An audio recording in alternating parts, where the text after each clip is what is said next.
Welcome back बच्चों। आज की इस वीडियो का हमारा टॉपिक है इम्प्रूवमेंट इन यील्ड्स। इसका मतलब होता है पैदावार में सुधार। भारत में खेती से उच्च पैदावार प्राप्त करने के लिए 3 साइंटिफिक तरीके अपनाए गए हैं। सबसे पहला है क्रॉप प्रोडक्शन मैनेजमेंट, जिसका मतलब होता है फसल उत्पादन प्रबंधन। दूसरा है क्रॉप वेराइटी इम्प्रूवमेंट, इसका मतलब होता है फसल की किस्म में सुधार। और तीसरा है क्रॉप प्रोटेक्शन मैनेजमेंट, जिसका मतलब होता है फसल सुरक्षा प्रबंधन।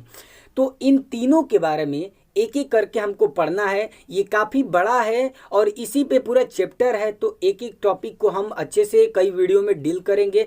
तो आज से हम पहला टॉपिक लेते हैं क्रॉप प्रोडक्शन मैनेजमेंट और इसके बारे में हम पढ़ेंगे। तो सबसे पहला हमारा टॉपिक होगा क्रॉप प्रोडक्शन मैनेजमेंट। आप सभी जानते हैं कि हमारा देश कृषि बेस्ड कंट्री है। हमारे देश में जितना पॉपुलेशन उसका लगभग 70% लोग कृषि से जुड़े हुए हैं। अब देखिए 3 प्रकार के प्रोडक्शन होते हैं। सबसे पहला तो नो कॉस्ट प्रोडक्शन, जिसमें बिना लागत के प्रोडक्शन होगा।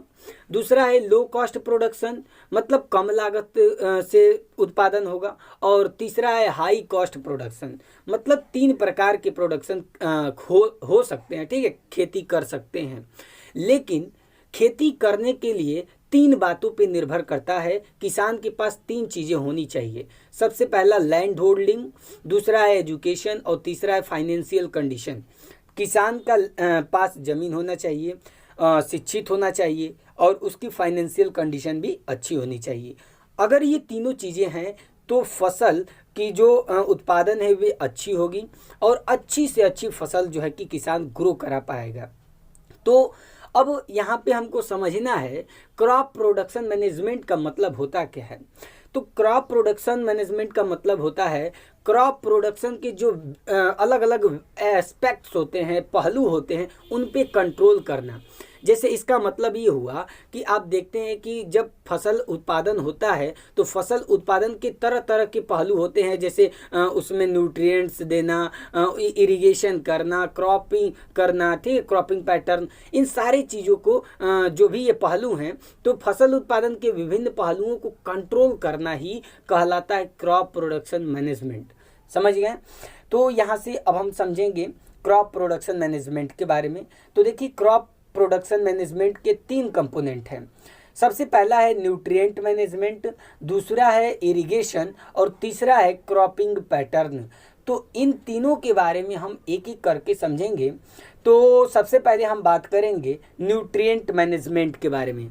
तो चलिए समझते हैं न्यूट्रिएंट मैनेजमेंट क्या होता है। न्यूट्रिएंट मैनेजमेंट का मतलब होता है फसल को न्यूट्रिएंट सप्लाई जो करते हैं उसके सिलेक्शन, टाइमिंग और अमाउंट पे कंट्रोल करना होता है। अब भाई न्यूट्रिएंट का सिलेक्शन और टाइमिंग और अमाउंट का मतलब क्या है? इसका मतलब ये है कि जो आप फसल में न्यूट्रिएंट डालते हैं उसको सबसे पहले सेलेक्ट करना है कि फसल को कौन सा न्यूट्रिएंट की आवश्यकता है, कैल्शियम की पोटेशियम की मैग्नीज की, किस जो है कि न्यूट्रिएंट की आवश्यकता है, उस न्यूट्रिएंट का सबसे पहले सिलेक्शन करें। ऐसा नहीं है कि आप जो मन करे वे न्यूट्रिएंट डाल दें, नहीं, सिलेक्शन करना पड़ता है। और दूसरा है टाइमिंग की कब न्यूट्रिएंट को डालना है, और अमाउंट का मतलब कितना न्यूट्रिएंट डालना है। तो इन तीनों चीज़ों पे कंट्रोल करना ही कहलाता है न्यूट्रिएंट मैनेजमेंट।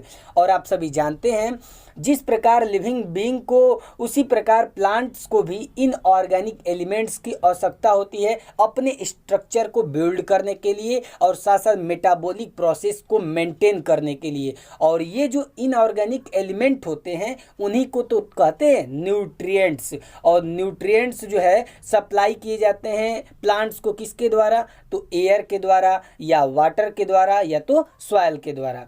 आपको विश्वास नहीं होगा, लेकिन ये जान लीजिए कि जो प्लांट के ऐश होते हैं, मतलब जो पौधों के राख होते हैं, उसमें 40 एलिमेंट पाए जाते हैं, लेकिन पौधों को सिर्फ 16 एलिमेंट की ही आवश्यकता होती है बढ़ने के लिए, विकास करने के लिए। ठीक है, और ये जो 16 एलिमेंट होते हैं इनको कहते हैं इसेंशियल एलिमेंट्स या तो इसेंशियल प्लांट न्यूट्रिएंट्स भी कहते हैं। मतलब ये है कि ये 16 जो एलिमेंट होते हैं ये पौधों को काफ़ी आवश्यक होते हैं। इनके बिना जो पौधों का विकास है वे सही से नहीं हो पाता है। ठीक है, अब इसमें भी ये 16 जो इसेंशियल एलिमेंट्स होते हैं, इनमें जो दो एलिमेंट होते हैं कार्बन और ऑक्सीजन, ये तो एयर से प्राप्त हो जाता है, और जो हाइड्रोजन होता है वे वाटर से प्राप्त हो जाता है। अब भाई जब 3 निकल गया तो बचा कितना, 13, और 13 जो होते हैं ये मिट्टी के द्वारा प्लांट को सप्लाई किया जाता है, और इन्हीं को कहते हैं, ये जो 13 एलिमेंट्स होते हैं इन्हीं को कहते हैं मिनरल। और मिनरल क्या है भाई, तो मिनरल एक सबस्टेंस होते हैं जो माइनिंग के द्वारा प्राप्त होते हैं, खुदाई के द्वारा प्राप्त होते हैं। तो आप एग्जाम्पल सुन लीजिए, जैसे कि nitrogen, phosphorus, potassium, calcium, manganese, sulphur, iron, magnesium, boron, zinc, copper, molybdenum और क्लोरीन, ये सारे एग्जाम्पल हैं। ठीक है, अब चलिए हमको पढ़ना है ये जो इतने मिनरल्स होते हैं, तो इसमें भी कुछ बड़े जो है कि अमाउंट पे आवश्यक होते हैं पौधों को, जबकि कुछ जो है कि उतने आवश्यक नहीं होते, मतलब थोड़ा मात्रा में आवश्यक होते हैं। तो सबसे पहले समझेंगे कि ये कितने प्रकार के जो है कि न्यूट्रिएंट्स होते हैं। अब हमने जो 16 इसेंशियल न्यूट्रिएंट के बारे में अभी देखा है, इसको मैज ने 1950 में दो कैटेगरी में डिवाइड किया, मैक्रो न्यूट्रिएंट और माइक्रो न्यूट्रिएंट में। चलिए तो इन दोनों को हम पढ़ते हैं, इन दोनों में क्या क्या डिफरेंस है और ये क्या होते हैं। तो सबसे पहले हम बात करेंगे मैक्रो न्यूट्रिएंट के बारे में। मैक्रो न्यूट्रिएंट जो है वे न्यूट्रिएंट होते हैं जो पौधों में लार्ज क्वांटिटी में आवश्यक होते हैं। ठीक है, मतलब इनकी मात्रा जो है ज़्यादा चाहिए पौधों को।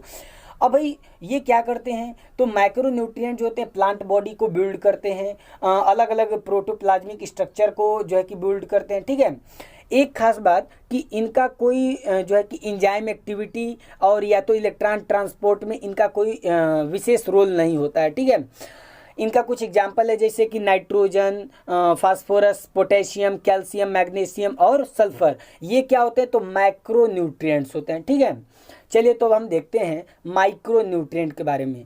तो माइक्रो न्यूट्रिएंट जो होते हैं ऐसे न्यूट्रिएंट होते हैं जो पौधों में कम मात्रा में आवश्यक होते हैं, और इनका जो है कोई काम नहीं होता है इस तरह का प्लांट बॉडी को बिल्ड करना या तो प्रोटोप्लाज्मिक स्ट्रक्चर को बनाना। इन सब में जो है कि माइक्रो न्यूट्रिएंट का कोई रोल नहीं होता है। इनका रोल होता है एंजाइम एक्टिविटी और इलेक्ट्रॉन ट्रांसपोर्ट का। ठीक है, ये एंजाइम की जो भी क्रियाएं होती हैं या तो इलेक्ट्रॉन ट्रांसपोर्ट, ये सब पौधों के अंदर काम करते हैं माइक्रो न्यूट्रिएंट्स।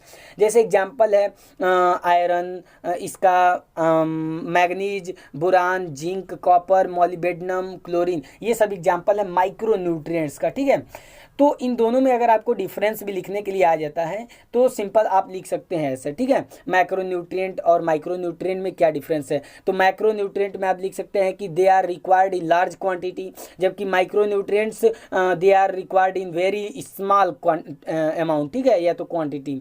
उसी तरह माइक्रो न्यूट्रिएंट की बात करें तो they take part in build plant body and different protoplasmic structure, and micro nutrient की बात करें तो they have no such functions. ठीक है, उसी तरह मैक्रो न्यूट्रिएंट में देखें तो they have no significant role in enzyme activity and electron transport. उसी तरह हम देखेंगे अगर माइक्रो न्यूट्रिएंट की तो they are involved in enzyme activities and electron transport. ठीक है, तो ये आप डिफरेंस लिख सकते हैं और साथ साथ एग्जाम्पल भी दोनों में लिख सकते हैं। ठीक है, तो इस प्रकार आपको अगर पूछ दिया जाएगा मैक्रो न्यूट्रिएंट और माइक्रो न्यूट्रिएंट में क्या डिफरेंस है तो आप ये लिख सकते हैं। ठीक है, इसको आप देख के स्क्रीनशॉट ले लें या तो इसको नोट करके लिख लें। ठीक है, तो नेक्स्ट वीडियो में हम बात करेंगे मिनरल रिप्लेनिशमेंट के बारे में, मतलब हम मैन्योर और फर्टिलाइजर के बारे में अगली वीडियो में बहुत ही बेहतरीन तरीके से समझेंगे। तो चलिए नेक्स्ट वीडियो मिलते हैं, और अगर अभी तक वीडियो को लाइक नहीं किए तो लाइक कर दें, और सारा वीडियो देखना चाहते हैं तो प्लेलिस्ट पे जाएं, वहाँ पे चैप्टर का नाम लिखा है इम्प्रूवमेंट इन फूड रिसोर्सेज, वहाँ पे जाकर आप लाइन बाय लाइन सारे वीडियोज़ को देख सकते हैं। तो अगर आप चैनल पे नए हैं तो चैनल को सब्सक्राइब करके बेल आइकन को प्रेस कर दें ताकि इस प्रकार की वीडियो आपको डेली मिलती रहे। चलिए नेक्स्ट वीडियो मिलते हैं, धन्यवाद।